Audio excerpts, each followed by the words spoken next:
You still have to introduce yourself. Oh, right. I got so caught up on you doing the intro. Hey, welcome back to Marijuana Mind with yours truly, Dr. Justin Davis, and my sensational co-host, Cynthia Brewer. You're getting better, but still, I feel like these words could be just, I mean, how can you get extra. better than sensational? I think you want more extra? high nitrotoluene, or when you called me TNT Brewer, that was actually pretty explosive. That was awesome. Pretty explosive. Bing. All right. So although Justin totally botched our intro, and we're going to leave it in there because our producer loves to do fun stuff like that, we have an amazing guest, one that is near and dear to my heart. One of my very first cannabis contacts and colleagues in the industry when I first started in cannabis. VP of marketing for Green Check Verified, managing partner for Good Ideas, podcast co-host or ex-podcast host of the Cannabis Detector, which I think is the most phenomenal name in a long time. I didn't come up with it. It's okay, Brett. You could take the credit. Just take all the credit. A true industry expert, Marine Corps veteran with an established reputation as a patient-focused, no-nonsense advocate and true cannabis enthusiast and activist, Brett Puffenbarger. And what am I, Daenerys Targaryen in Game of Thrones? Just like throw a bunch of accolades on the end, right? I'm just saying, I felt like you deserve nothing less than the world's longest. I want to throw into this mix. Breaker of chains. And self-proclaimed rebel and misfit, with radical transparency and unapologetic truth teller. Okay, so let's dissect this for a second. Radical, transparency. That means he likes to tell everybody the good, the bad, the ugly. Don't you dare have dirt around this man, because nothing is sacred. It's a fact. Even about myself. Like, I was going to say, is this just pertaining to marijuana, or is this everything? No, I live my whole life like that. Like, I'll tell you anything. I don't really care. Like, I figure I got nothing to hide. I got nothing to worry about. My dad told me when I was a little kid, hey, if you never tell a lie, you don't have to keep your story straight. So I just tell everybody like the straight shit all the time and go with it. Some people get their feels hurt, and those people, but you know what? It's going to make them stronger in the long run. Or they'll quit and then they're not a problem anymore. That's also what usually happens. So I need to know though, and everyone's wondering this, your last name, is it, were you? I only said part of it. It's real. It's 100% real. It's on my driver's license, birth certificate, the deed to my house. So you were born for this. You had no choice but to go into this. A Puffenbarger? Yeah. So fun story in cannabis about that. I hid my cannabis consumption and job from my parents for the first year or two I was in the industry, like most people did, back in the day, if you will. And I finally told my dad, and he kind of was like, whatever. Fast forward 2 or 3 years later, I go home, like we hadn't moved back to Virginia. I was still living in Florida. We go home. My dad's like, we need to go in the basement. I'm like, what, Dad? Why do we need to go in the basement? Crap. And my parents' basement is this like mythical wonderland of stuff. Like it's a Walmart full of stuff in my parents' basement. And he like walks me around the corner and he pulls out this box and he's got these seeds from the 70s and like the original power hitter. And he's like, boy, let me tell you a story. Growing up, every 10 acres of corn had an acre of pot in the middle and we were slinging it right next to the moonshine. And I'm like, what the fuck? Like, I was born for it, not just because of the name, but apparently like Puffenbargers have been selling some weed for a hot minute. Isn't that funny though? Because the same exact similar story, and I'm not going to get too specific, but isn't it funny how parents who used to be when we were growing up so straight edge in our minds, and that's why we had to hide all the bad shit we were doing all the time. Then you grow up and you do the bad shit legally, okay? And then they decide to disclose how they did that bad shit when they were probably younger than we were. And the, how do I say this appropriately? The illicit privatized sale of appropriate narcotics that we dabble in legally now, our parents did illegally back in the day and were quite successful. I like how you put that. I'm trying to say it very wordsmith. You're a eloquently. Yeah, I did. I've been really reading that thesaurus and dictionary. You were eloquent and shit. I like, hey, it's gonna still be me. It can't be fake me, or else people will know. But I love the fact that he came clean and he was like, yeah. And I was good at it too. Yeah, it was really cool. I was like, all right, like add this one to the little quiver of stories for later so people take me seriously. It's cool, but what did you do with those ancestry strains of seeds, those genetics from the 70s? They are sitting in a jar, though I do have this like side quest goal in my life. So like my grandfather went to prison for moonshining. Like I grew up in BFE, Virginia, like heart of moonshine country, obviously decades later, but we still have that kind of like ingrained in the society here, right?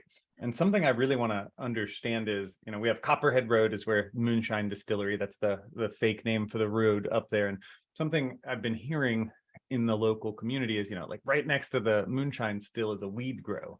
So I have this theory that there's a whole bunch of untouched genetics floating around all of greater Appalachia, like Western Virginia, West Virginia, Kentucky, Tennessee. I want to go on like a strain hunter's adventure, just like me and my hillbilly self up in the mountains with some like real hardcore country folk. Like, you're gonna have to get people that know the lay of the land, because that's a very dangerous part for someone who is not family or familiar. I am family and familiar. That's what makes it so exciting. This could be like a great documentary. Oh, it could be awesome. It'd be like Murder Mountain for the East Coast, but like with way more like. What's the what was the great show with Timothy Olyphante? Do you know what I'm talking about? Timothy Olyphante. He was in a great show about you lost me at Olyphante. Appalachia, all of that area, the backwoods. I mean, it's like Mad Max, like it's lawless almost. You gotta remember that's where I live now, right? I know. Like I am 12 minutes from cell phones don't work. You can't come here if we don't know you. Yeah, if you look different, we know plenty of places to hide your body. Yeah. So don't come raising Cain. Yes, it's also Bible country, but Bible country with like First Testament mentality. Oh, like snake charmers and like stuff. The old, there's some weird stuff. Oh, I could totally get down with some Pentecostals right now and talking in tongues with some snakes. I mean, that's the true Appalachia, like heart and soul is just kind of doing the weird shit, but still honoring God. And nannies. Yeah. I was just in West Virginia for the first time, actually, about a month ago. We don't call it that. We call it West by God here because we don't accept them. Yeah, it's totally different. Yeah. Yeah. I mean, there was if you say so. Seemed like a lot of what you're describing, though. It is. It all probably is, greater Appalachia. It's the same. We just don't know anybody there. We really don't know anyone. No cell phone reception. You know, hills galore, streams galore. Actually, like they have a really good football program at their college in West Virginia. That's about all I can give you. Everything else is Virginia's got a great program, though. Virginia, as I recall, they made very clear statements that you must employ somebody who was incarcerated for cannabis with your company as a way of extending that opportunity to those who are disenfranchised by the prohibition of cannabis. Virginia is an interesting nut to crack in the weed world. So probably have the most restricted medical market in the country. So take Florida, right? Like forced vertical integration, regulatory capture, because, you know, me and you started way back in the day there, like that's our home state. Virginia is that, except each license is only allowed to play in one geographical area. We used to be like that. Yeah, that's what Florida was supposed to be like. Option here in Virginia. I can buy from G-Leaf, the Columbia Care subsidiary. That's it. I can't buy from anybody else. The rec market that's coming, though, assuming, you know, the governor and the legislator stop just kind of overcomplicating things in a ridiculous way, the way it's laid out is gonna be awesome. Well, you have to go through the shit to appreciate the sunshine. So like right now in the Sunshine State, we are nothing but shit. And not one day shit. We have plenty. Okay, we don't have a free market. We don't have the ability for multiple different Jungle Boys now. We do have Jungle Boys. That's a step in the direction. Like, I do enjoy a good Zach's pie, and shout out Jungle Boys. They've always been really good growers and clients. And so I do enjoy them very much, and I will give them props. I'm not going to talk about the places I don't like, but I do think that, having a seed to sale software to track things to ensure patient safety might be kind of cool one day, but it might be like post legalization, which seems kind of backwards to me, but I guess I can't really complain. It could be worse. It could be way worse. At least we're not Nebraska or Montana. Idaho. Yeah. County by county. Like Texas. You could throw a baseball from legal to illegal. Hey, it just makes you stay in your lane, stay in your little cube. And that's one of the square states. So we should have known better. But so I want to talk about what you're doing now. Obviously, I've known you for so long. The listeners may not know, but they should. Brett and I used to, industry people that have been around since the inception of the program. We would always be the same faces, just different places. So we would all be, representing our individual little beliebies all around Florida, but at different events throughout the state. Tampa, and you always know you're going to run into the same group of people advocating for their own little part of the cannabis industry. But you've always been a big champion for veterans because obviously you served in the Marine Corps, but you worked with Buds for Vets, back in the day, and you've been really good champion for that specific group of cannabis users. Why and how are you doing with that today? That sounds backwards. I sounded like I had a little like sling blade moment. You're it's eloquent and appropriate. shit. We're bringing it full circle. Okay. Thank you. So talk about your work with veterans and all the things you've done. Oh man. So Buds for Vets was a really interesting concept to make lemonade out of a broken system, right? Like Florida's medical card system was, we're going to call it hectic back in the day. And by hectic, I mean both slow, cost prohibitive, and annoying. But something people figured out real quick was like DD 214 equals weed card. And so veterans were a huge chunk of our patient base in Florida for the longest time, right? So what we did at Buds for Vets was real simple. We partnered with doctors' offices and convinced them either for a tax write-off or just out of the goodness of their heart to do the appointment, like the, hey, hominis dominus, here's your card.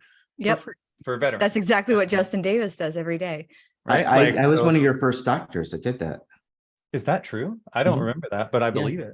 Thank you then. And I didn't have a write-off, so it's just the other one. You did it out of the kindness of your empty chest right. hole. That's amazing. And you did the hominis dominus even though you're Jewish? That's so awesome that he was able to go across party and religious lines. Yes, he's very dynamic as a physician. So that was that in a nutshell, right? Like it was dope. We got to do a lot of cool stuff. The coolest thing I think was probably the first co-branded product in Florida, meaning the first time an MMTC was allowed to co-brand a product with a non-licensed entity without any sort of like, we bought you or the rights or anything. Right. And that was fucking amazing. And we did the product first was solvent. it? It was the very first rosin product. We did it in like little 1 gram sheets through Certera. And it was awesome. We gave away, I think, 200 grams to a giant party of veterans out at Swamp City when it was still a thing. And it probably had one of the most ridiculous like weed ingenuity moments of my life. We took a mannequin and we ran a hose through it to its mouth and then hooked it up to a bong and put it in a Kiss Me like Christmas monkey and put it under the mistletoe. So when you walked in, you had to take a bong hit by kissing the mannequin just to get in. It was amazing. I'm curious what gender the mannequin was. Does it matter? It was androgynous. Was it androgynous? It was a nondescript mannequin, and because we put it in it had no pronouns, Justin. Yeah. Duh. It's a mannequin. Was it's this a mannequin. No pronoun mannequin? Was it drinking Budweiser? Well, no. Oh my gosh, too soon, but just soon enough. Whoa. I'm just saying Budweiser should know their audience before they start dabbling in stuff like that. And I'm a huge fan of the LGBTQ everything community, but like I know a lot of gay people and they just don't drink calories. They don't drink beer. And that's because they don't want to drink empty calories. Now, if it was like Tanqueray or vodka that decided to do it, it'd be great. But Bud Light chose to all of a sudden be the quote ally to the LGBTQ community. And we don't, like, I'm an ally. I am not gay, but I know plenty, and they don't drink Bud Light. Sorry, but I do know a lot drink Yingling and then alcohol. Strong alcohol, good quality alcohol, but not Bud Light. Come on. They messed it up for themselves. So thoughts? Too controversial for you to weigh in? No, are you talking to me? You talking Yes. to me? Yeah. No, they obviously they didn't count on the fact that they would lose business. They thought they were just going to pick up a demographic and it was going to be great for them, and not realizing that, of course, the mainstay of their business was going to all of a sudden boycott them. They just didn't see that coming. Okay, they should have known better. And why all of a sudden choose to be an ally to a group of people that never do some market research on your product. I love the fact that they did it. They just fucked up. I think everyone should be an ally. I think everyone should be, just accept people, just love everybody. Everyone's a little kind of messed up. Everyone's a little kind of weird. Everyone's into some weird shit, so don't judge anybody. Just like be available to all. I just know that most of the gay people I have in my life don't drink empty calories like Bud Light. I'm going to break out the master's degree in public relations. Let's do this. Right. Yes. So public relations in a nutshell is always a risk versus reward thing. And when you're talking about it for any sort of retail brand, cannabis, not cannabis, whatever, it's really simple. Stick to what you know and dominate your demographic that likes you. Stop trying to dip out of it. Right. And it has nothing to do with this particular thing. Right. It has nothing to do with the LGBTQ community or any other community for that matter.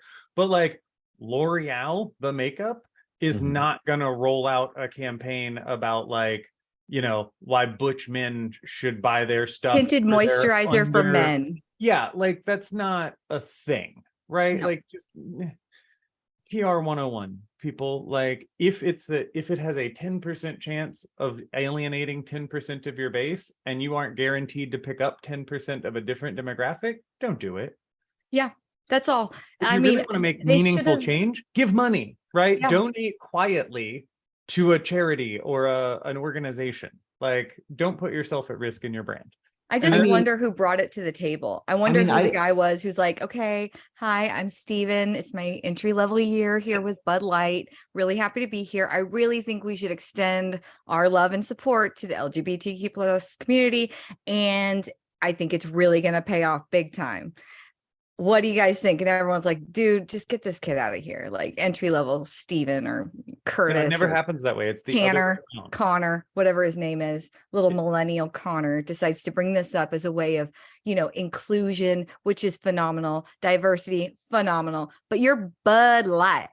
You are one of the sponsors of the NASCAR. You are very, very specific to a specific type of Southern gentleman. And they smash your can on their heads. But like nobody's drinking you in a chalice. Nobody has a special mug for Bud Light. It's mostly like a warm red Solo cup. Okay. It is what it is. Just be really good at being Bud Light. You didn't have to do anything else. It's not like you were worried about market share, but I'm sorry, marketing perspective, PR perspective from Brett. And then now we have a physician perspective. Do you think that was medically beneficial for them? I give them props for doing it. It was a terrible move financially. Yeah. Some heads are going to roll because of it, but I appreciate whoever, at the top said, okay, let's do this. Yeah, it was ballsy. It did not pay off, but it was ballsy. And I like the whole social justice thing. I think that we're going to start seeing more and more companies be very, calculating if they're going to start making moves like Bud Light did. But I think most companies should already have an inclusion and just an open, everybody's loved, everyone can participate program. They don't actually have to announce it. Bud Light felt like they had to announce this as a new corporate strategy for being an ally. And if you have to announce it, that means you're probably really shitty at it. If you're like, we are going to be see, Brett claps because this is why I love him. We are going to be donating to those, people that are having hardships in bad counties. Well, that means that you probably never thought about them until now. So I digress. You digress. We all digress. We were talking about smoking weed from a mannequin. Remember? That's An right. androgynous, a transgender no pronoun mannequin. Oh, right. Androgynous. To enter a facility to win a brand partner's rosin, right? Yeah. That was a phenomenal move for you. When did that happen? That was years ago, right? 2017, 18, maybe. The inception, the beginning. That feels like a long time ago now. It was, dude. It really was. I mean, think of how much you've done since then. So that was like right after legislative session, right after Rick Scott, the governor at the time, good old Rick Scott, signing everything into law, making him go back for special session. That was pre a lot of stuff. I mean, we had 4 or 5 different companies that were able to cultivate in the state of Florida for how many patients? How many patients were signed up back then? Like 30,000? It's pretty low. I don't know the exact number, but it's a good guess. We're almost to 1 million, guys. We hit 100,000 in like what? July of 2017 or something? Like no, because special session in 2016, we passed Amendment 2. Legislative session did not work out. They had to go back for special session. He signed it in early July, I think, of 2017 to put it into effect. No, you're right. It was June of 18 that we hit 100. That makes sense. Yeah.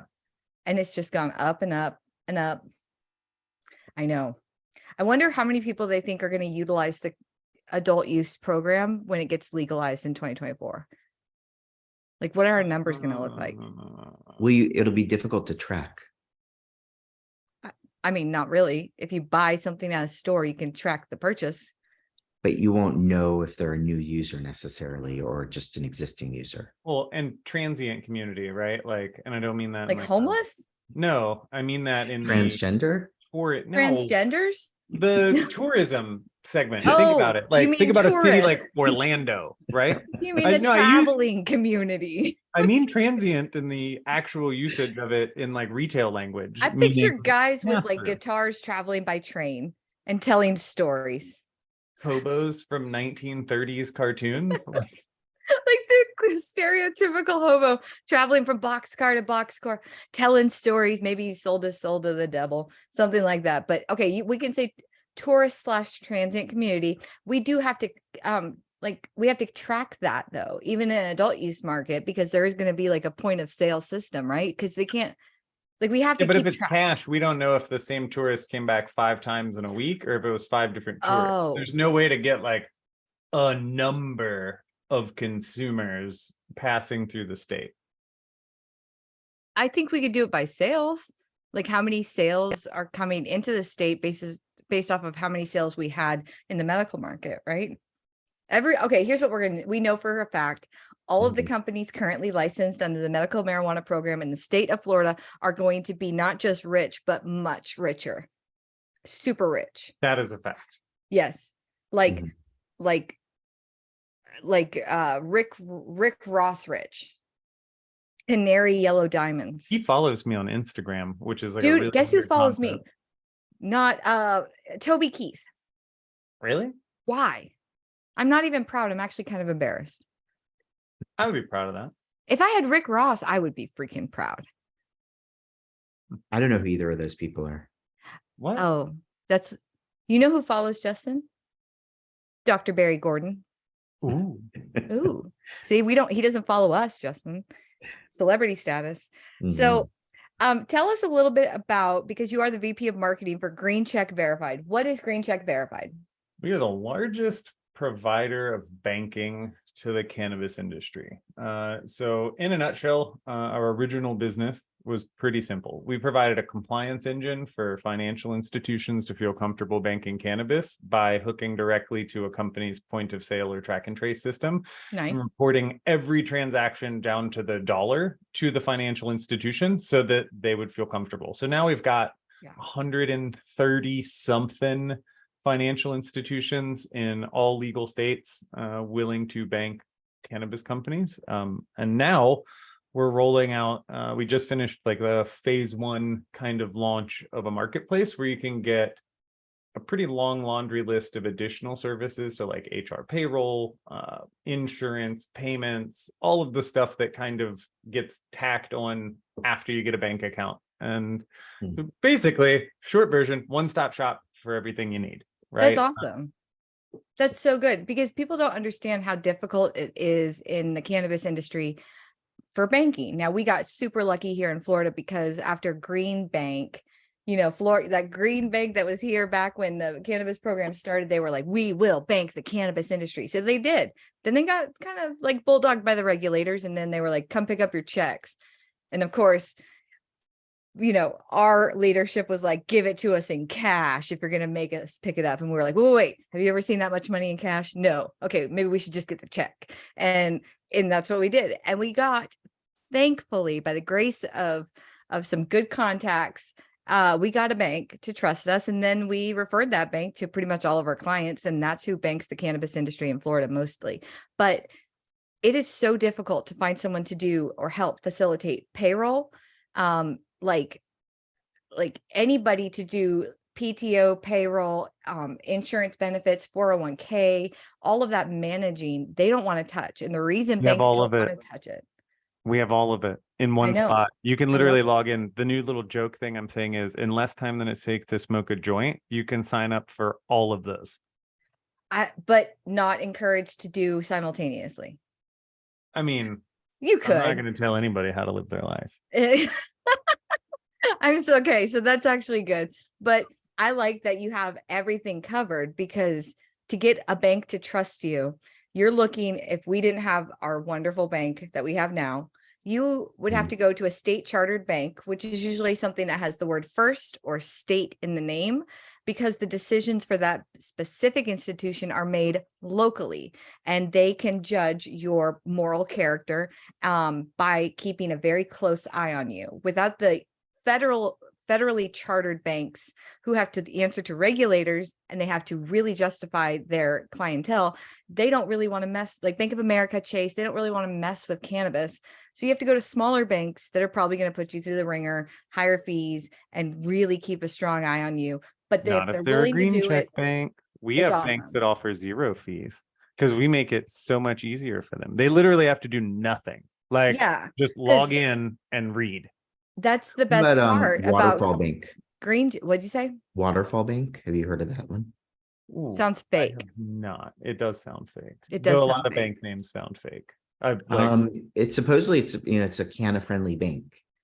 Everybody who's canna friendly probably does not advertise that they're canna friendly in the banking world. But this one was started. This was started by, or one, not only by, but I'm sure as a large part of it started by Ben Atkins, who is one of the co-founders of TrueLeaf. And he started Waterfall Bank specifically to. That sounds super conflict of interest. Well, he's no longer associated with TrueLeaf. He and Kim Rivers have a big feud together, and he's out. You're getting into the controversial and the scandalicious. I'm here for the tea. I know he loves the tea. He's a fan of the tea. The tea. Spill it, Justin. You're a fan of the tea? First of all, let's just say Brett used to brew the tea. Okay. Back in the day, Brett was the little tea salesman. He was the tea bagger. I was whatever you want to say. Like, he was the brewer of the tea, the instigator of the brew. Oh, I have done lots of tea stirring in my day. Yeah. It's what you're good at. If you're good at it, you might as well. Do you think you've made more enemies than friends? No, I don't think so. Then that's a win. That's a win. And even if I did, I live by a real simple principle, right? Like, may the bridges I burn to nowhere light my way. I thought you were going to say, I thought it was going to be something about like burning bridges in a series of small, tiny fires. No, like, I'm just saying I'd rather burn bridges to nowhere because I don't want to get lost. I got places to be. I don't think you've ever intentionally burned bridges. I think people will accept you for who you are, or they won't. They're going to love you or not. It's a fight or fuck off situation. You're either going to all in or you're all out. You can't half-ass a friendship with Brett. And you also, a business professional relationship, don't try and fake it in front of Brett. He will catch you. He will spot you like a rabid dog in the pack. And it's only on you at that point if he calls you out. Maybe he'll be nice. Maybe he'll be gentle. Probably not. I'm always nice at first. I'll be I very think frank. you've always been very kind. I always go for the like, let me ask some questions and understand. But then that always sets the tone, right? Like defensiveness and obfuscation and those sort of things. Because I'm never asking malicious, right? Like I'm not that person that just assumes everything that looks kind of funny is like an end all be all, right? No, you're not like a But I want pragmatist to or a pessimist. know. Like No, you're right. inquisitive, but your inquisitive mentality for those who don't want anyone asking questions probably Should have been a journalist. There's just I not feel enough like money in it. Radical transparency. radical. Yeah, That exactly. sums it up. It Radical. does. It really does.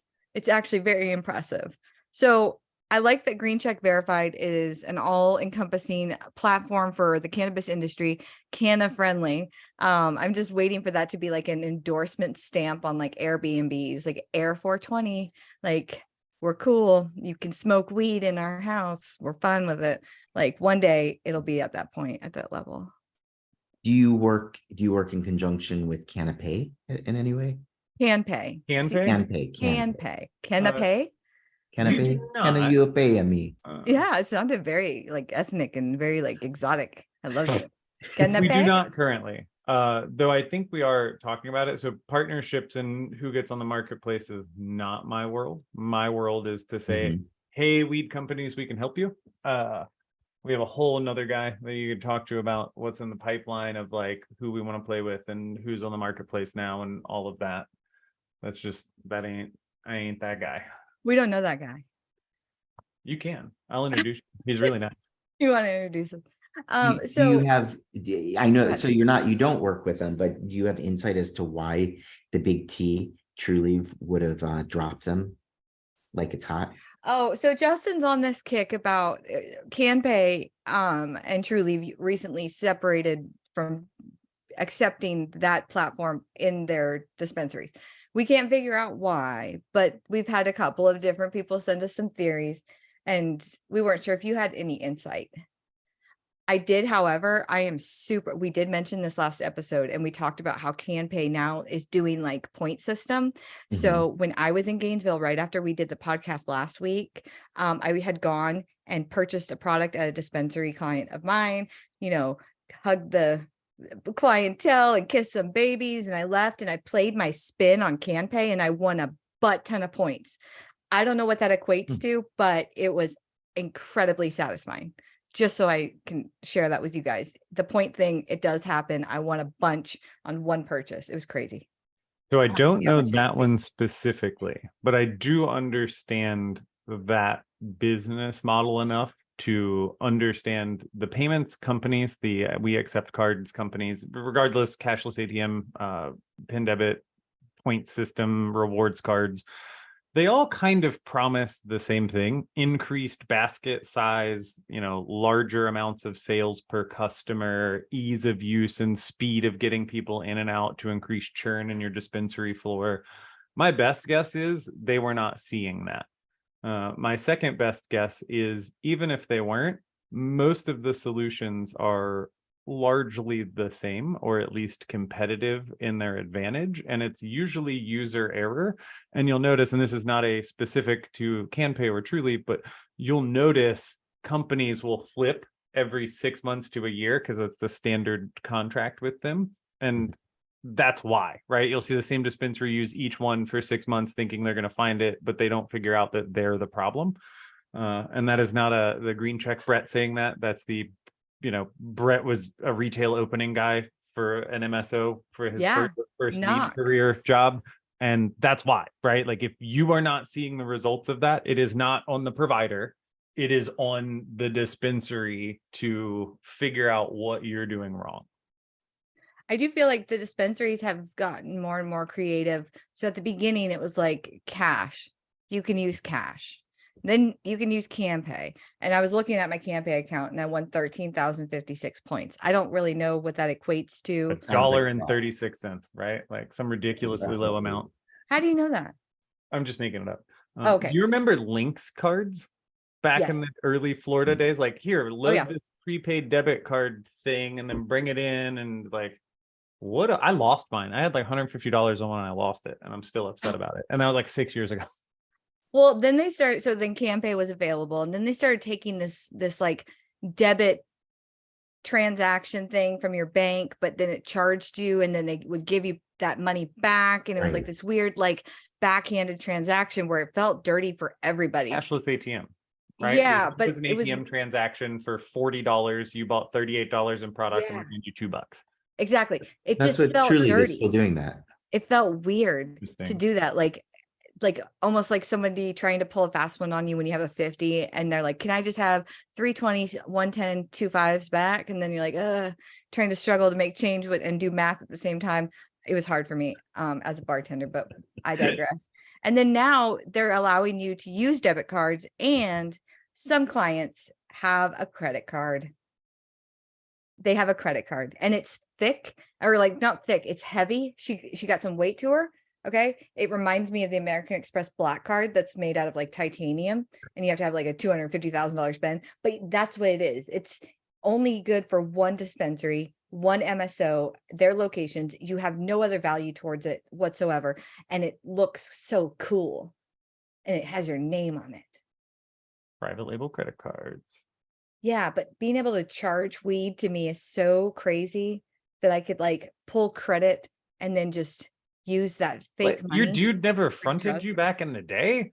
The what? Credit and your dude never fronted you back in the day? That's like, different though. Let me get an eighth and I'll pay you double next time. I get it. That's like, yeah, I guess credit's always been around in the illicit market too. But at the same time, that's what I love about the illicit market is the availability to barter and the trust. You don't have that in the legal market. Like, they don't trust you and they don't want to barter. They just want money. They don't let you bring like baked goods. We've all been there where we gave them $100 Walmart gift card and said, dude, it's as good as cash. Yeah, it's almost like cash. It's fine. Here's a bunch of Outback Steakhouse and one B-Dubs, Buffalo Wild Wings. Facts. Wingstop's way better though. I want to know. You would still put them on your Christmas card list too, because they're family. With or without Derek's skateboard, or Chris. Usually their name is Derek and they have a JanSport and a skateboard. Justin knows. I know. I want to know more about Project Mongoose, however. Ooh. And I think, just by the way, it should have been named Project Puffin. No. Mongoose is a way cooler name for it, Wait, right? why is a puffin not as cool as a mongoose? Do you know what a mongoose is? No, I kind of think of like a mongoose. rodent.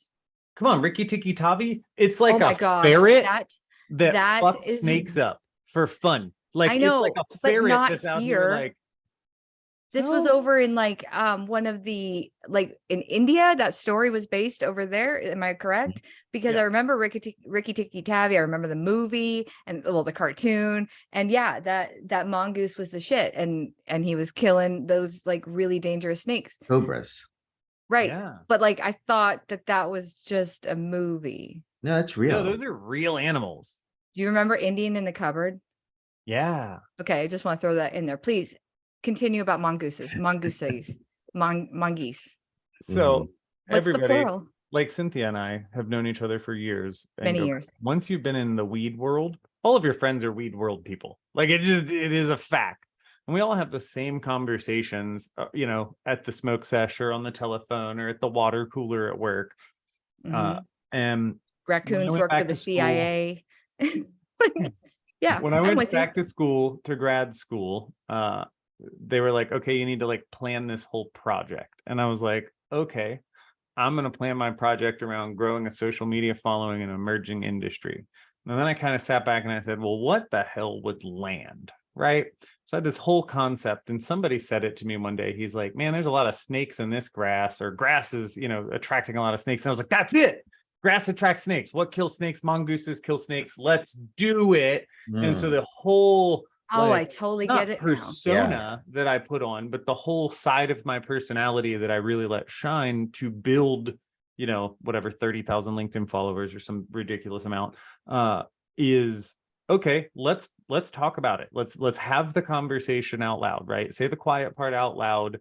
You know, I brand myself this mongoose who's coming for the snakes, which is what I did anyways, right? The only reason I chose LinkedIn is because my wife told me one day, she's like, why are you arguing with people on Facebook? If you go to LinkedIn, at least you're arguing with people who matter, right? Like, not that people on Facebook don't matter, but you get what I'm saying, right? Like, quality of argument will grow. And Cynthia knows this. I used to do this on Facebook all the time. Like, I'm the guy who got, you know, insert CEO of a MSO to admit that they were lying about selling RSO, and it was some other thing that they just colored things by arguing with the said person on the Facebook comment section, right? On the Facebook comment section. Well, the best thing about, I don't have social media, but I do hear about social media activities, which are always fun from a third party. Like, I love being slightly withdrawn, but yeah, I mean, but telling it like it is doesn't make you the favorite. No, I don't really care though. That's Because okay, at the end of the day, I care about the industry and I think it should be better. So that was the whole concept though, right? Let's talk about the quiet part out loud. And my whole thing was, people are willing to talk if they're not the first one, right? Like, nobody wants to be the dude jumping out of the trench running across no man's land, but everybody wants to be the guy behind him that can say they were that person. And I was like, dude, I already pissed people off just by breathing. Let's do it. Let's talk about it. Let's, you know, like, and then so like the first year of that exercise was really just like, tell me a horror story. I'm going to turn it into an allegory and name some names, right? Like, I'll take you out of it. Let's do it. So that was that in a nutshell, right? Like, it's kind of like the Blacklist, right? Have you ever seen that website? Yeah, that's its own. James Spader, right? What? The Blacklist. Are you talking about this TV show? Yes, on like ABC. No, we're talking about, I'm talking about the website, the Blacklist. I've embarrassed myself XYZ once or again, something. Dr. Davis, embarrassed it once again. No, Dr. Davis, it's just because you're not up to speed that there are multiple things for the same name. So like the Blacklist, yes, it may be a hit TV show on ABC that you can watch with the family. And yes, but it also is a very explosive, very interesting website. And it's the blacklist.xyz. Self-implosive after the what? last couple of months. They've been imploding because the husband and wife who started it are getting divorced and they're arguing over rights. And then they had this other guy. So even them, they've become their own story. That's ridiculous because the thing is that platform, I would love going on there and looking at it. It would out different things that happen in the cannabis community nationwide. It had no affiliations. It had no filter. People could post, and as long as that post seemed legitish, you know, legitish. Like, bring a couple of receipts. We'll if you can post privately, anonymously, and have supporting information. And then sometimes other people will post, maybe big companies, and they will expose people that are exploiting the cannabis industry, or sometimes it's people that work in the cannabis space and they got busted for drugs. Sometimes it's outing different companies for doing bad things, but it was just a list. And then you could actually separate it by, you know, large companies that are doing bad things, testing labs, growers, industry professionals, influencers, all that stuff. And you could see all the dirty laundry. It was like a dirty laundry basket of not like nightmare. It was great. But now that they're not doing great, it's like, I do know there's something in the works with one of my contacts up in Oregon, and she has been diligently working on a platform that kind of exposes the good, the bad, the ugly about the active industry, not so much the individuals or influencers, but mostly here's the companies in each market that are getting in trouble. I've already done the FOIA. I've already got the documentation proof. Here's the platform that I'm going to release it on. And everyone can just go there, because some markets don't disclose it to the public or make it available, and some markets are open. So she's just compiling a platform for everything to just be at. He doesn't call it Weedy Leaks like WikiLeaks. I'm gonna be sad. Can we go ahead and just buy that domain just to make sure? I don't think she has a name for it yet, but The two of you guys Weedy should Leaks. definitely talk I because love Weedy it. Leaks sounds phenomenal. That's almost as good as what's the other? Oh, good ideas. Good ideas. Good Ah, idea. wasn't that a That's a good one? Brett Puff. Yeah. That's a Brett Puff idea. I can guarantee it. It was Ideas. good idea. Do you want to talk about it, or is that a part of your life that we don't talk about? Oh, we can talk about it. We're not doing a whole lot right now. It was a really cool experience to run a consulting company like that. We got to work with a lot of really cool people. We are now very, very, very selectively taking on clients here and there. So we just signed up one for a short-term contract to do some kind of go-to-market stuff that's kind of exciting. Though I will say that if I could do a do-over, it would be to make that a product-based organization, not a service-based organization, particularly in cannabis. So you would think the guy who's like running around saying grass attracts snakes would know better. But watching that go from like, hell yeah, I'm living the best life I've ever lived, like making money and doing big things, to why the hell is this MSO not paying their bills? And how do you survive when you're losing $70,000 a month in work? Like, that's a hard thing. Yeah, right. Mhm. So lesson learned. Well, I'm gonna have you weigh in on some of the stuff that's happening in Florida because you've been here for it. You might not be physically here, but your opinion matters. So, You know, my heart will always be in Florida. It's where I got my start. yes, no, you are like you're covered in it. Like, do you remember Florida, that ridiculous Instagram page, the Cyflo Diaz guy who made the little cartoons making fun of all the Florida people? No, Oh, I vaguely remember it. I don't think I could. it was like an anonymous person who made these like Bitmoji cartoons making fun of everybody, like me, Kim Rivers, like Brady Some of that's low hanging Cobb. fruit, though. Oh, it was like hilarious. Where did he go? Where did that person go? I don't know. Like the real Cyflo Diaz from Star Wars. He just drifted off into the ether. Disappeared in the ethos. It's so whimsical, the cannabis industry. Well, we haven't had much change. We know, I mean, I can tell you that. You've probably seen that. We do have currently an open application, section for new applicants to apply for the 22 licenses. Remember those from back in the day that we promised to award? We're just now getting around to it. It's been 5 years, I know, but we were busy. Coming up on the 24th, right? So next week. Well, 24th through the 28th, they're able to submit applications. If you want to be that shining star student that goes on the first day, then by all means go on the 24th. But they have the whole week to submit. They have to bring $147,000 check, cashier's check. They have to bring their redacted and unredacted copies. Don't forget to redact your shit. I can't urge you or like really weigh on this enough, but redact your stuff, because people are going to pull it and they're going to use whatever they find to just annihilate you, because that's the industry that you're entering into. We look for things that you try to hide. So redact your copies and take the time, make sure the pages match up number for number. Okay. Because they're going to get you for things that are low hanging fruit before anybody has to judge it. But I think my expectation is that the applications that are going to be accepted at the end of this month should be graded about, and initial errors and omissions documents issued to these applicants by the end of July. About that time, we should hit about 1 million patients, which means 8 additional licenses should be awarded. And it's going to be difficult in the middle of an application process. But what do you think about the Florida MMJ program, since you have left to go and hail from Virginia with your lovely wife? What do you think, if you could sum up the MMJ program, and we did this last week with our guest, in one word or one phrase, what would it be? Cartels. Cartels?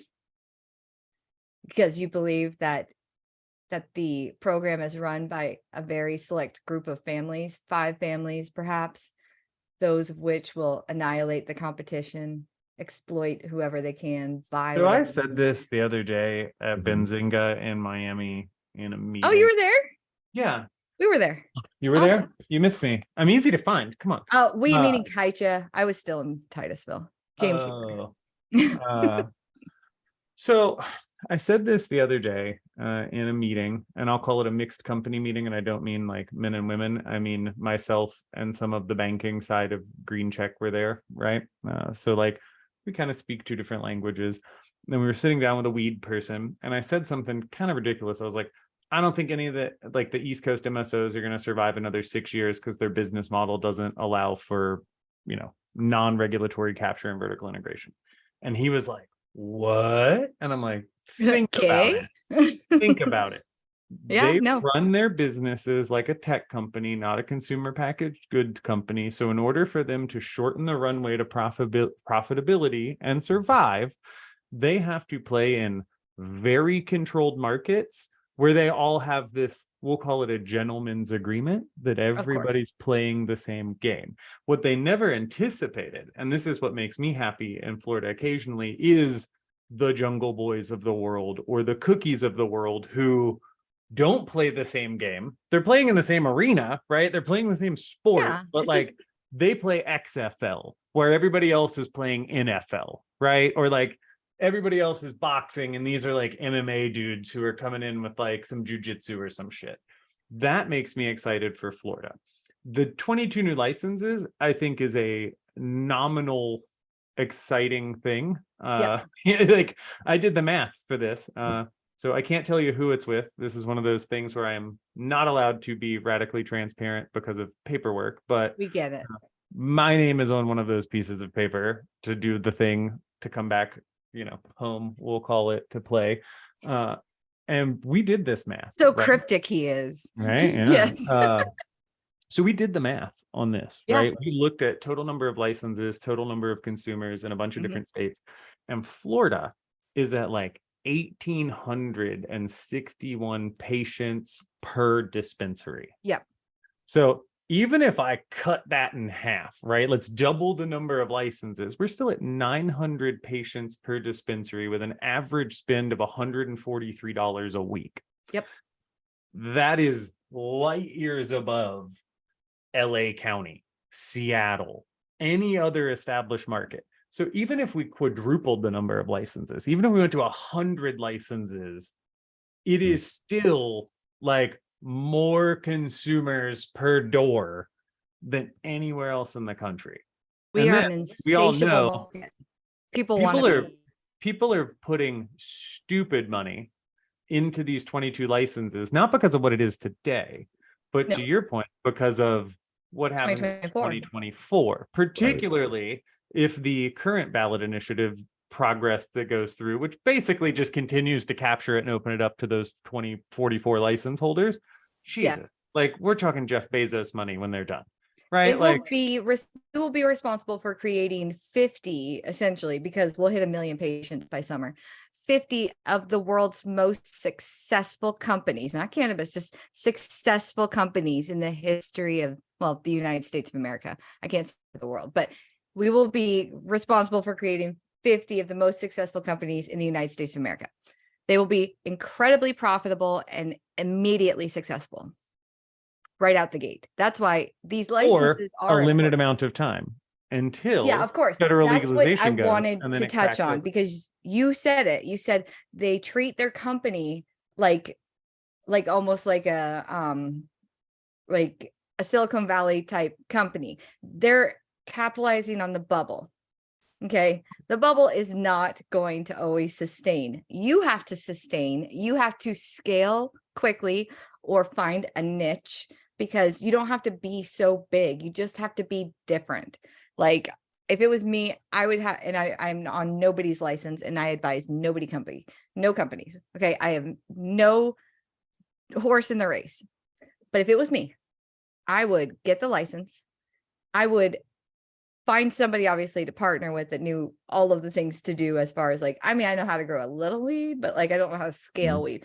So, and then I would not open a bunch of dispensaries throughout the state that have to compete with a bunch of people that already got the leases locked in at a certain rate, because the market is going to elevate that price of that property because cannabis wants it. That's just a fact. So I would focus on hubs where people can come and pick up medicine that's already pre-ordered, and they don't have to worry about traffic from the outside. They don't have to worry about employing a bunch of people and paying that salary and insurance. They have security, and they have already pre-planned pickups, and they put them all over the state. You could buy old like cappuccino drive-through places or donut places.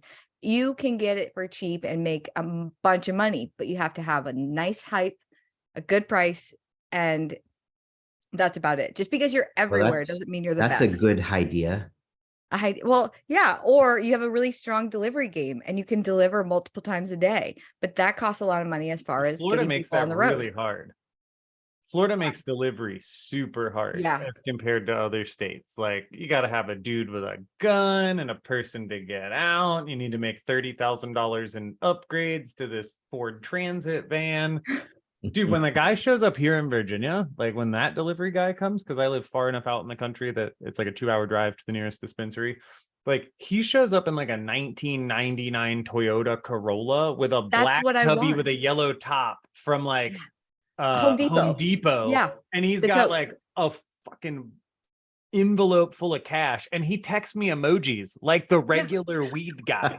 Like, he'll text me like, I like it. Gas station emoji, be there in 5, bruh. And I'm like, yes, like I've got your little bitty flame, I've got that flame fire, that's what I want. I want them to talk in emojis. I want them to look like they're wearing a pair of cutoff jean shorts that maybe they made themselves, or maybe life just made them. Ooh, like the dolphin guy. Have you seen the dolphin guy on Instagram that's wearing like the Jinkos and like the Guy Fieri shirt open? I don't want that. Soaps. I wouldn't buy weed from that guy. I wouldn't accept. No, I would not accept free weed from Guy Fieri. That is one thing I've actually brought up on the podcast, that if Guy Fieri had a weed company, I would not buy from it. I've said that, it's in the record. There are people I would buy from. Show a bunch of times. Like, we're this close to having Guy Fieri weed being a real thing. Okay, if you can get him on the show, I have a lot of questions for him, and he could take me to Flavortown. But like, I'm not going to consent to anything else. I do not consent. No, I'm not going to. I do not consent smoking Guy Fieri's fire weed, show, right? Because anybody that wears that many flames, it's just, I don't know. He's a good guy. He does a lot of good things for the community, and everyone gives him a hard time because he says things like take you to Flavortown. But I just don't trust him as a weed consigliere liaison of the industry. So instead, I would much rather trust a guy that's wearing like jean shorts, a dirty shirt, a free freaking hat from the company at that time that he's representing. He's got the Home Depot equipment. He's got the busted Toyota Corolla. And I feel like he's going to be a straight shooter. He doesn't have the grammar to text appropriately, so he uses emojis. And I trust him. I would let him drive my Camaro or babysit my non-existent children. That guy seems down to earth. Guy Fieri's up to something. But Guy Fieri is not any more questionable than, say, like someone from the NFL or a famous pop star. Marshawn Lynch, hallowed be thy name. I would smoke Dodie blunts until I am blue in the face. Sean Kemp, also hallowed be thy name. Gary Payton, they all have weed. They all have weed establishments. And I would smoke it because, you know what? If you talk about doing it in real life before it was like allowed or legal, and then you actually do it, I feel like you know something about what you're doing. But Guy Fieri's never really brought up smoking doobies. What? Ricky Williams and Heisman. Oh my God. Ricky Williams, the shit. I mean, he went and he openly said, if he had to pick between the NFL career and cannabis, and they popped him on cannabis, fine. And he capitalized on it, and he's doing successfully. The Heisman brand is I actually saw it in a store online, but you know what I mean? There's a bunch of celebrities that talked about smoking weed and then implemented their love of smoking weed after they are done doing their activities, playing football, basketball. But Guy Fieri wears his sunglasses on the back of his head. I don't understand him. It's not that I don't like him. I don't understand him. How about that? That makes sense. I'm glad that we both have like YouTube. We have YouTube and the podcast so people can see your reactions because most of them are silent, but they are pretty funny. So this I'm a was a quick. gesticulator. I can't beat on just audio. I gotta like. So Yeah. going back to something you said, though, you were saying that the bubble is only good until federal legalization, but Yeah.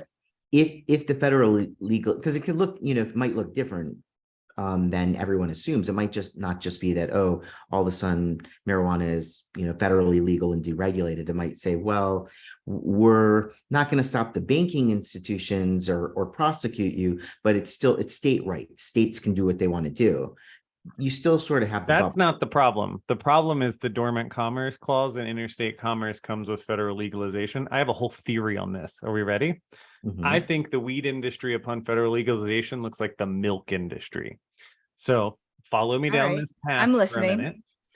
A network of variable sized and distributed farms across natural producer states that fit well with that model. So think about milk, right? Little farms, big farms, they all go through. All of that funnels through centralized corporate processing facilities that have to meet federal food and safety guidelines, pasteurization facilities for us, extraction, manufacturing, packaging, and then it gets distributed under a variety of brand names to a litany of different retail establishments of varying sizes, types, and classes. So what I'm saying here is the hardest lift, both education-wise and capital intensive, is the extraction world, and it's already a natural bottleneck. So all of the large corporate entities are going to go there, right? So think about something like Kraft Foods, the largest seller of cheese in the world, doesn't own any farms. They own no farms. They buy from a network of cooperative things and then homogenize in a facility. So if you go to the grocery store right now, say you go to Publix down the street from your house, you have 4 or 5 different milk brands that all got dropped off by the same delivery guy coming from the same factory that came from a variety of different farms, right? That's what weed's going to look like. Craft farmers are still going to go through the same process. The big guys are still going to go through the same process, and they're going to produce varieties of quality and type. Now, if we really want to get into it, now we have the whole nut milk industry, which would be like all of the minor cannabinoids or all of the various form factors that are slightly different. If you really want to see, that's federal legalization right there. Which do you want to be? Okay, I'm with you with the milk. I'm better with batteries because I did learn recently. My friend Matt works at a place that makes batteries, a very large place that makes batteries, famous, one of the best. And he was explaining to me. Is it the bunny one? No, the other one. Okay. He was explaining to me that some of the batteries that he brought on the camping, although they might not say that brand name, they were the same exact thing. He made it the same way. They actually were a generic name of another company and then another generic name. So although the same group of people made the same, we're making all of these all these different types, they all had different names on them. And at the end of the day, it was the same stuff, crap put into the same container. It's just labeled differently. And yeah, I totally get it. But that would be a big consolidation. And that would kind of eliminate capitalism, which is something that most of these people really, really enjoy, I feel like. Because wouldn't that make it like more? There's a difference in capitalism and crony capitalism, though. There is. I guess you're right. Well, here's what we need to do. I want to have you back on. I want you to be able to kind of hit on some of the, Q&A style. We'll put it out there to the listeners. We have an obscene amount of listeners nowadays. And so if you're willing to ask the question, I feel like Brett's willing to answer the question. If you have an open and honest question, you can submit it and we will ask someone that is not afraid to give you the truthful answer. Yeah, because we never really got into the dirt, on this. Right? What? We never really got into the dirt, which I think a lot of people we will, but our time is up for today. Right, so we'll get into that, but we'll come with some questions, and we'll come with some questions, and you come ready to spill. I am endorsing this gentleman as an open book, an unadulterated, unobscured, unfiltered opportunity for you to ask the tough questions.